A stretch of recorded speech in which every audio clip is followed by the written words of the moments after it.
Bom dia, boa tarde, boa noite. Nós somos o grupo 2 da Fisiologia da Nutrição. Ficamos responsáveis pelo tema insulina. Eu sou o Manuel Hermínio e a minha Eu parceira sou a nessa Andrei. filmagem é a Andresa. Boa, Andresa. Então vamos lá, vamos começar falando um pouco sobre o nosso índice, né, que vamos falar durante o trabalho. Vamos falar um pouco do que é a insulina, qual a sua estrutura, a síntese e a secreção, o que a insulina faz no corpo, e aí vamos entrar um pouco mais na nutrição, né? No caso, como a insulina vai regular esse comportamento alimentar e como o nutricionista pode ajudar na questão da insulina, certo? Então, falando um pouco, né, da insulina, a insulina ela vai ser um hormônio proteico, um hormônio anabólico, que vai ser responsável pela regulação ou redução da taxa de glicose no sangue.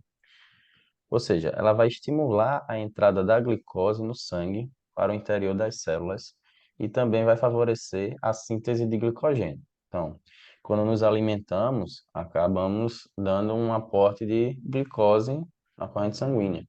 E essa glicose ela tem que ser captada para tanto gerar energia como também ser transformada em reserva de alimentos, né? Mas nesse mecanismo da insulina, ela tem um mecanismo inverso, né? No caso, quando o indivíduo tem pouca glicose na corrente sanguínea. E aí é que a gente vai liberar o outro hormônio, né? O hormônio denominado como glucagon.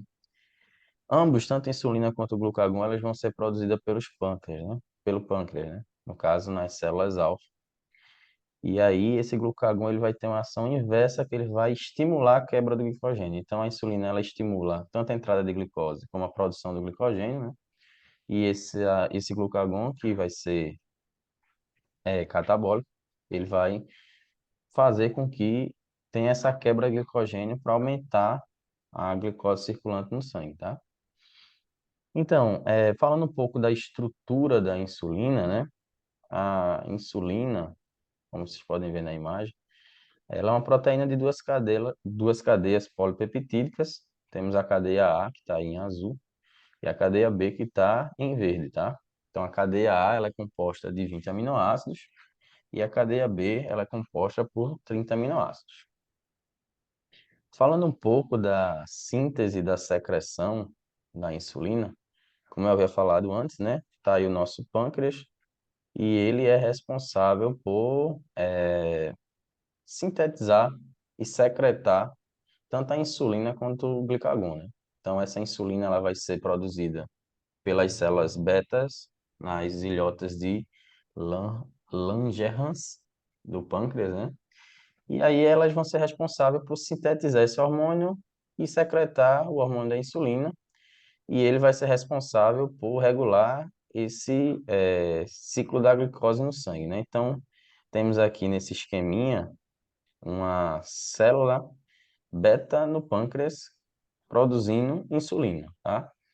E aí, se você vê, né, a setinha amarela vai passar para o fígado, que vai absorver a glicose e armazenar essa glicose, né, em forma de glicogênio. Então, isso aí é quando a minha glicose ela está em alta, tá? Quando a glicose ela está em baixa, as mesmas células betas e alfas vão aí liberar e produzir o glucagon, né? No caso, vai favorecer a quebra de glicose pelo fígado de glicogênio, desculpa, pelo fígado, para liberar essa glicose na corrente sanguínea, tá? Então, toda vez que eu ingiro alimento, tá aí a seta impérito, aumenta a taxa de glicose, preciso que a glicose entre nas células para gerar energia, preciso que entre no músculo e preciso estocar também energia, faço uso da insulina. Tenho pouca glicose circulante, faço uso do glicagon, tá? Avançando, o que ela faz no nosso corpo? Bem, aqui, né, o que que a insulina ela vai fazer no nosso corpo? Como o Hermínio já falou, né, ela vai fazer a captação da glicose para que haja uma síntese proteica, para que haja lipogênese, para que haja a glicogênese. E aqui nesse esquema, né, como o Hermínio bem falou, a insulina ela é produzida pelas células de beta-pancreáticas, onde elas vão garantir a homeostase da glicose, levando essa glicose e aminoácidos para o tecido muscular, para o tecido adiposo. Tanto é que em alguns casos, né, de resistência à insulina, as mulheres tendem a ganhar mais gordurinhas justamente por causa disso. Aí vai acontecer a glicogênese e a síntese proteica, né? A conversão dos produtos da glicose em ácido graxo para que seja armazenado e vai ajudar também no catabolismo, anabolismo, enfim.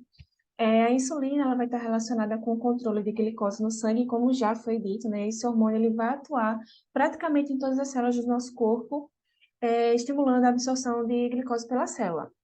Então, a insulina, ela vai se ligar a um receptor presente na membrana plasmática das células, e essa ligação vai gerar um sinal que vai garantir o aumento da captação da glicose, como a gente pode ver aqui, nesse esqueminha.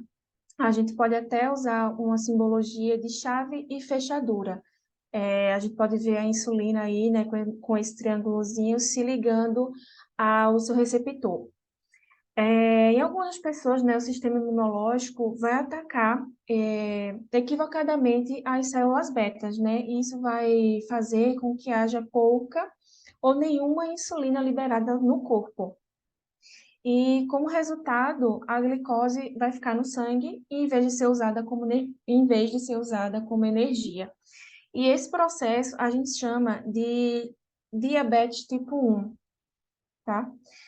O diabetes tipo 1 geralmente vai aparecer na infância ou na adolescência, mas pode ser diagnosticado em adultos. E essa variedade é sempre tratada, a diabetes tipo 1 é sempre tratada com insulina, medicamentos, com planejamento alimentar, atividade física, para ajudar a controlar esse nível de glicose no sangue. A gente pode ver aqui, né, os receptores fechados, o GLUT4 fechado, impedindo com que a glicose, a glicose entre para que a insulina saia. Enfim, aqui na tipo 2, né, a diabetes tipo 2 já vai aparecer quando o organismo não vai conseguir usar adequadamente a insulina que está na corrente sanguínea, ou não produz insulina suficiente para controlar a taxa glicêmica, né? No tipo 2, os hábitos alimentares ruins vai contribuir, né? A idade, a história familiar, se já teve casos na família de diabetes, sedentarismo. Então, vai ocorrer essa secreção deficiente da insulina, que vai gerar hiperglicemia, hipoglicemia não, onde a captação da glicose vai estar diminuída, a produção hepática de glicose vai estar aumentada, aí vai gerar aí essa resistência à insulina, que vai aumentar a lipólise, que é aquele exemplo lá que eu dei da gordurinha.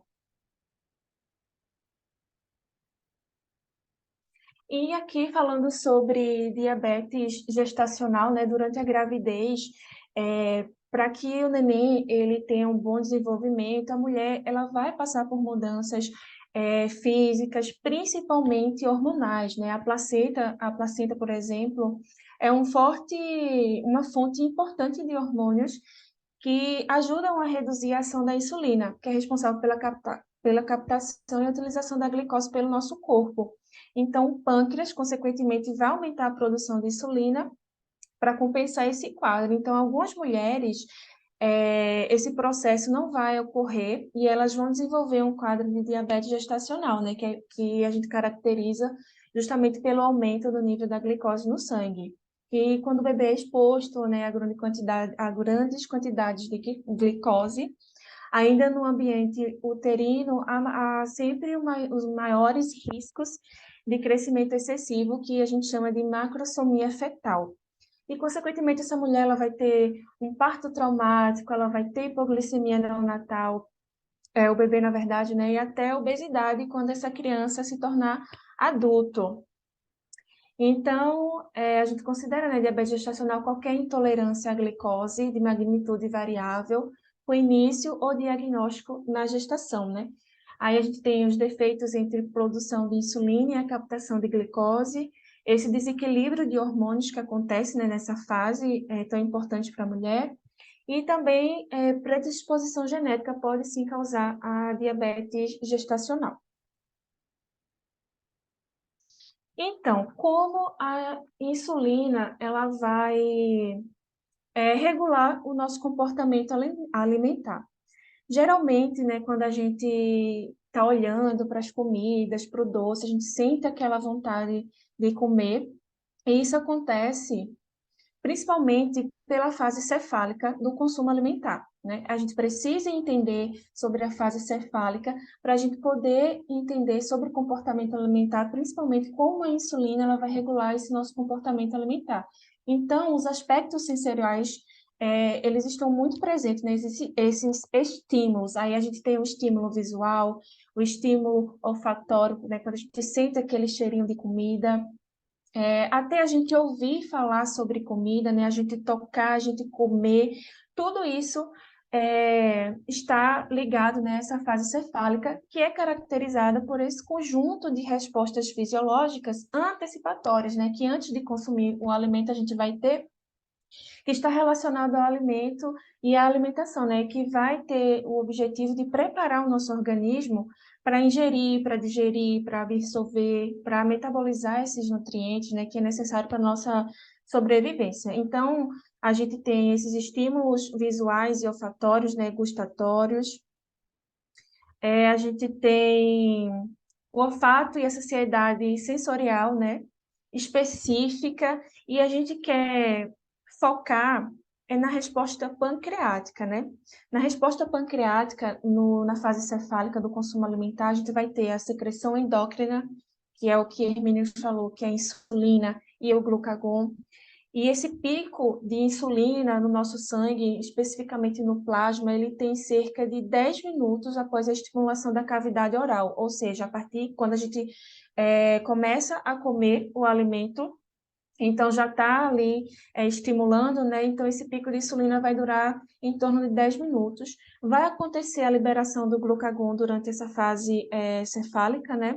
Que ocorre quando o alimento é provado ou até mesmo quando ele é visto, quando a gente cheira o alimento, embora quando a gente vê e quando a gente cheira não seja assim uma modalidade sensorial tão potente para a estimulação da gliconeogênese e da lipogênese. Enfim, a liberação de insulina ela vai ter a inibição do ácido gástrico e de secreções pancreáticas exócrinas, né, além da atividade intestinal peristáltica.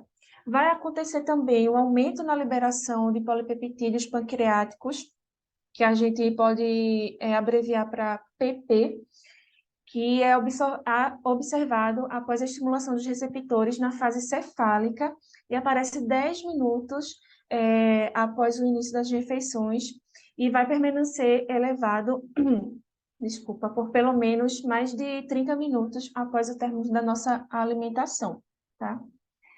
E é isso. É, é isso. Então, como nós, futuros nutricionistas, podemos ajudar pessoas que têm a diabetes ou aquela pessoa, aquela mulher que está na gestação, né, que possa desenvolver algum quadro de diabetes gestacional, ou para mesmo a gente evitar com que isso aconteça. A gente vai ajudar na manutenção da glicemia, como a gente falou. A gente pode ajudar, né, a promover calorias adequadas, montar um plano alimentar adequado, ajudar na prevenção das complicações agudas, que no caso seria a hipoglicemia e hiperglicemia. E a gente pode também ajudar no controle dos parâmetros lipídicos e pressorídicos, como eu havia falado também, né, que na resistência à insulina, pode causar aquele aumento de gordura, né?